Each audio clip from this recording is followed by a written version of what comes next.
twebwe abarimu bigisha amateka mu mashuri yisumbuye duhize kandi twiyemeje.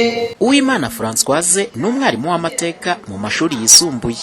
Aha aravuga umwe mu mihigo 6 abarimu bigisha amateka mu mashuri yisumbuye biyemeje guhigura nyuma yo guhabwa amahugurwa ko kwigisha amateka y'u Rwanda batayagoreka, by'umwihariko amateka ya Jenoside yakorewe Abatutsi. Kunoza imyigishirize y'amateka by'umwihariko amateka ya Jenoside yakorewe Abatutsi mu mwaka w'1994 twifashishije integanyanyigisho nshya yemejwe kandi dufasha abana bagejeje igihe gusura inzibutso za Jenoside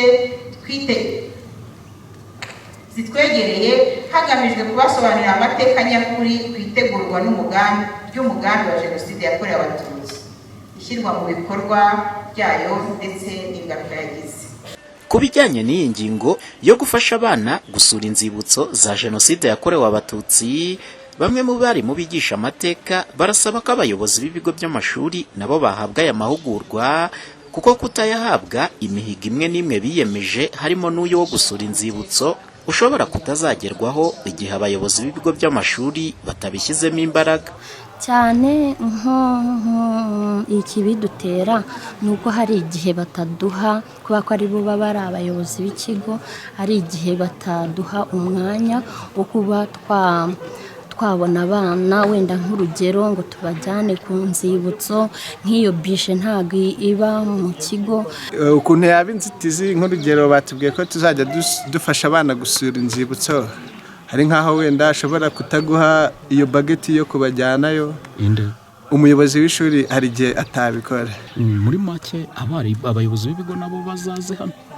Bagomba kuza, kuko ushobora kuko nk'ubu nta tayimutebo y'itorero ya nyayo baduhaye, baje rero barayinogeje bakayibaha n'abashinzwe amasomo bajya baduha umwanya. Mu gusoza amahugurwa yagenerwaga abarimu bigisha amateka mu mashuri yisumbuye, cyane cyane amateka ya Jenoside yakorewe Abatutsi, Mbarushimana Nelson, umuyobozi w'urwego rw'igihugu rushinzwe uburezi bw'ibanze REB, avuga ko bazakomeza gukora ibishoboka byose kugira ngo imikorere n'imikoranire hagati y'abayobozi b'ibigo by'amashuri ndetse n'abarimu b'amateka ibashe kumera neza.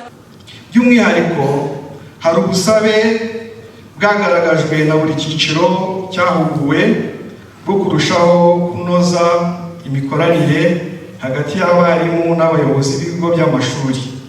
Tubijeje ko iyi mikoranire izanozwa. Fuzo cy'aba barimu b'amateka, Minisitiri w'Ubumwe bw'Abanyarwanda n'Inshingano Mboneragihugu Dr. Bizimana Jean Damascene avuga ko bishoboka ko n'abayobozi b'ibigo by'amashuri nabo bazahabwa amahugurwa. Yewe n'ibinakunda n'abayobozi b'ibigo byabo, abayobozi b'ibigo nabo tuzagirana amahugurwa, inama nk'izi kugira ngo nabo bashobore kubumva no kuborohereza. Muri rusange ngo guhugura abayobozi b'ibigo by'amashuri kugira ngo bagire ubumenyi nk'ubw'abarimu bigisha amateka ngo bizatuma basenyera umugozi umwe mu kwigisha abana amateka kandi batayagoretse. Umuhoza Honore, Flash TV, mu karere ka Burera mu majyaruguru y'u Rwanda.